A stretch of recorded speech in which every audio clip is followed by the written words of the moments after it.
Hi అండి, నమస్తే.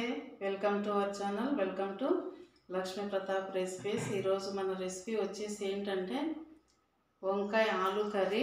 అతిగా మసాలాలు వాడకుండా కొంచెం నువ్వుల పొడితో వంకాయ ఆలు కర్రీ ప్రిపేర్ చేస్తున్నాను. దీనికోసం అయితే ఒక ఆలు తీసుకున్నాను, పెద్ద సైజుదే.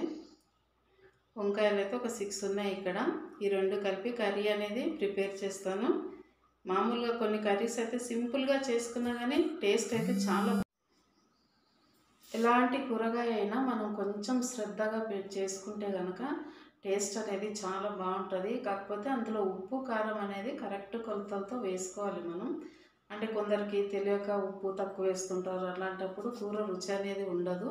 ఉప్పు కారం కరెక్ట్గా వేసి ఏ కూర వండుకున్న టేస్ట్ అయితే బాగుంటుంది. నేను ఈరోజైతే వంకాయ ఆలు కర్రీ ప్రిపేర్ చేస్తున్నాను. దానికోసం అయితే ఆల్రెడీ ఆలుగడ్డలు వంకాయ అయితే కడిగి పెట్టుకున్నాను కదా. ఇప్పుడు గిన్నెలో వాటర్ ఇలా పోసేసుకొని ఇందులో అయితే కొంచెం ఒక 1/2 టీ స్పూన్ వరకు ఉప్పు వేస్తున్నాను. ఎందుకంటే వంకాయలు కట్ చేసి మామూలుగా ఉట్టి నీళ్ళల్లో వేస్తే అవి నలిపెక్కుతాయి కదా. అలా నలిపెక్కకుండా ఉండడం కోసం మనం ఇలా ఉప్పు అనేది వేసుకోవాలి. ఉప్పు వేసుకొని కట్ చేసుకుంటే ఇంకా బాగుంటుంది.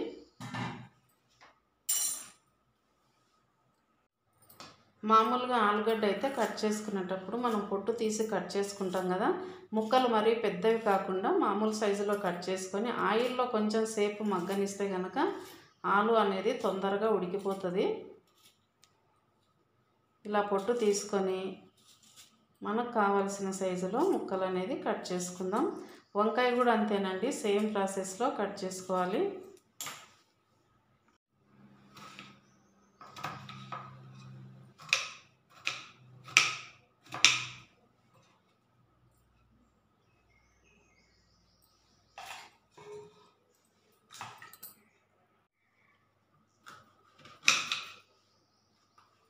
ఇలా వంకాయ కట్ చేసేటప్పుడు మనం రెండుగా ఇలా కట్ చేసిన తర్వాత ఇటువైపు ఇలా విరిచి చూసుకోవాలి. ఇటువైపు కూడా కొంచెం ఇలా అనుకొని గోరుతో చూసుకుంటే కనుక పుచ్చు ఉన్నది లేనిది కనబడుతుంది. ఒక్కోసారి వంకాయలు మంచిగా ఫ్రెష్గా ఉంటాయి కానీ లోపల పుచ్చు అనేది ఉంటుంది. ఒక్కోసారి పురుగులు కూడా ఉండొచ్చు. కాబట్టి ఇలా విరిచి చూసుకోవాలన్నమాట. పీసెస్ని ఇలాగా విరిచి చూసుకోవాలి. ఇక్కడ చూడండి, ఈ పీస్ అనేది బాగుంది కదా. ఇలా మధ్యలోకి కట్ చేసినప్పుడు చూడండి పుచ్చు అనేది ఇలా వచ్చింది. కాబట్టి ఎప్పుడు మధ్యలోకి విరిచి చూసుకోవాలి వీటిని.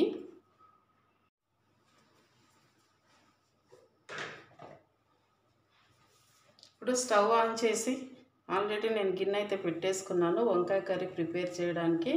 ఇందులోకైతే ఒక 3 టేబుల్ స్పూన్ల ఆయిల్ వేసుకుందాం. ఎందుకంటే నువ్వుల పొడి వేస్తాం కాబట్టి కొంచెం ఆయిల్ తక్కువ వేసుకుందాం. మరి ఇది అంత పెద్ద స్పూన్ అయితే కాదు.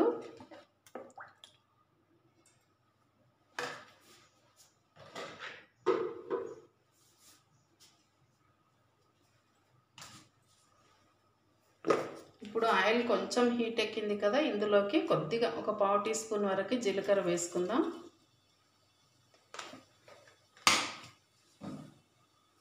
అలాగే ఒక మీడియం సైజ్ ఉల్లిపాయ కట్ చేసి పెట్టుకున్నాం కదా, అది కూడా ఇందులో వేసుకుందాం. ఉల్లిపాయ అనేది సన్నగా పొడవుగా కట్ చేసి పెట్టుకోవాలి, తొందరగా వేగుతాయి ఆయిల్లో. ఇప్పుడు మూత పెట్టేసుకుందాం 1 నిమిషం పాటు. ఇప్పుడు ఉల్లిపాయ అయితే కొంచెం ఫ్రై అయింది.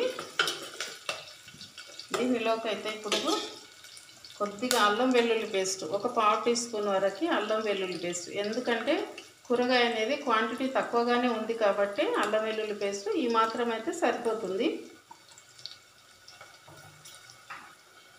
అలాగే ఒక 1/2 టీ స్పూన్ వరకు పసుపు వేసుకుందాం. ఇది నేను ఇంట్లో తయారు చేసిన పసుపు కాబట్టి కలర్ తక్కువగానే ఉంటుంది, కొంచెం ఎక్కువ వేసుకుందాం.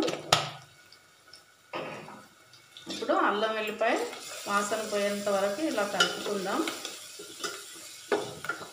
ఎందుకంటే ఆయిల్లో అల్లం వెల్లిగడ్డ అనేది కొంచెం మంచిగా ఫ్రై అయితేనే బాగుంటుంది, పచ్చివాసన అనేది ఉండదు అస్సలు. ఇప్పుడు కట్ చేసి పెట్టుకున్న ఆలు వంకాయ ముక్కలు ఇందులో వేసుకుందాం. ఆల్రెడీ నేను నీళ్ళన్నీ వడిపేసాను, అవి ఇందులో వేసుకుందాం. వేసి వేసుకున్న తర్వాత ఒకసారి ఇలా బాగా కలుపుకుందాం. ఇంకా ఇందులోకి అయితే సరిపడా ఉప్పును వేసుకున్నాం. ఉప్పు వేస్తే కొంచెం కూరగాయ అనేది తొందరగా మగ్గిపోతుంది.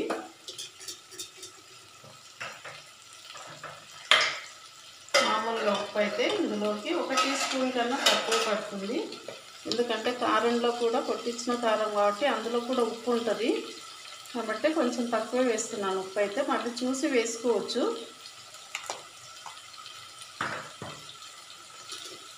ఇలా ఒకసారి కలిపి మంటని సిమ్లో పెట్టేసుకొని ఒక 2 నిమిషాలు మూత పెట్టేసుకొని మగ్గించుకుందాం. ఒకసారి కలిపి చూద్దాం. వంకాయ అయితే కొంచెం మగ్గినట్టు అయింది కదా. ఇప్పుడు ఇందులోకి కారం కూడా వేసుకుందాం. కారం అయితే నేను మామూలుగా 1 టీ స్పూన్ మాత్రమే వేస్తున్నాను. ఎందుకంటే మాకు కొంచెం బీపీ షుగర్లు కదా, కాబట్టి కారం తక్కువే వేస్తాను.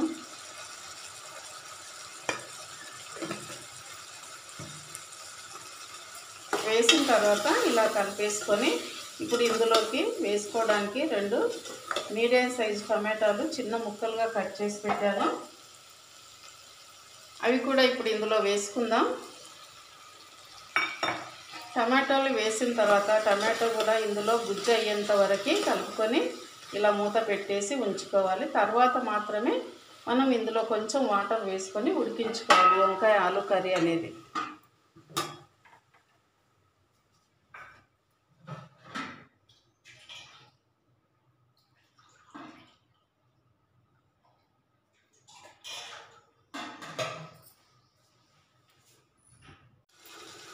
ఇప్పుడు ఇందులోకి కొద్దిగా కరివేపాకు వేసుకుందాం. వేసిన తర్వాత ఒకసారి మరోసారి ఇలా కలుపుకొని ఇందులోకి 1 కప్పు నిండా వాటర్ వేసుకుందాం. ఇది పెద్ద కప్పేనండి, మరి చిన్నదైతే కాదు. వాటర్ వేసుకున్న తర్వాత ఇలా కలిపేసి ఇంకా మూత పెట్టి ఉడికించుకోవటమే. అంతలోపు పక్క స్టవ్ మీద అయితే నేను బాండి పెట్టేశాను. ఇందులోకి కొన్ని నువ్వులు అయితే ఫ్రై చేసుకుందాం. ఇందులోకి పొడి వేసుకుందాం. ఇవి ఆల్రెడీ నేను క్లీన్ చేసి పెట్టినాయే నువ్వులు అయితే 1.5 టేబుల్ స్పూన్ వరకు వేస్తున్నాను. వేసిన తర్వాత ఇది 1 నిమిషం పాటు ఇలా ఫ్రై చేసుకుందాం. ఫ్రై చేసుకున్న తర్వాత చల్లార్చి దీన్ని పొడిగా చేసి పెట్టుకుందాం.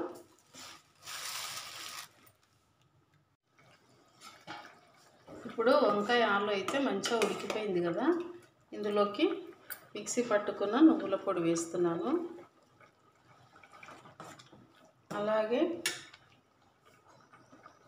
కొద్దిగా జీలకర్ర మెంతుల పొడి కూడా వేసుకుందాం. బాగుంటుంది జీలకర్ర మెంతుల పొడి వేస్తే. ఇంకా అంతే, 1 నిమిషం ఉడకనిచ్చి దింపేసుకోవటమే. కర్రీ అనేది రెడీ అయిపోయినట్టే.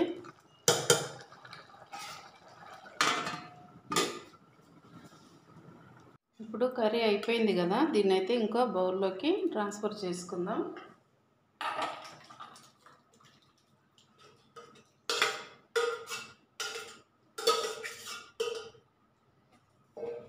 ఎందుకంటే క్వాంటిటీ కొంచెమే కాబట్టి పెద్ద గిన్నెలో ఎందుకు, మామూలు గిన్నెలో వేసేసుకుంటే సరిపోతుంది.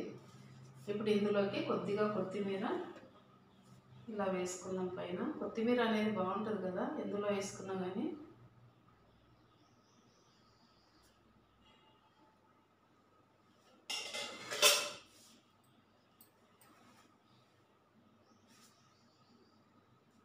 చూసారు కదా, వంకాయ ఆలు కర్రీ అయితే రెడీ అయిపోయింది. తినడానికి అయితే చాలా టేస్ట్గా ఉంటుంది. రైస్, చపాతీ, జొన్న రొట్టె ఎందులోకైనా బాగుంటుంది. చూసారు కదా, నచ్చిందా? నచ్చితే ఒక లైక్ ఇవ్వండి. అలాగే షేర్ చేయండి, కమెంట్ రాయండి. మన ఛానల్ని అయితే చూసే వాళ్ళందరూ సబ్స్క్రైబ్ చేసుకోండి. ఓకేనా? Thank you.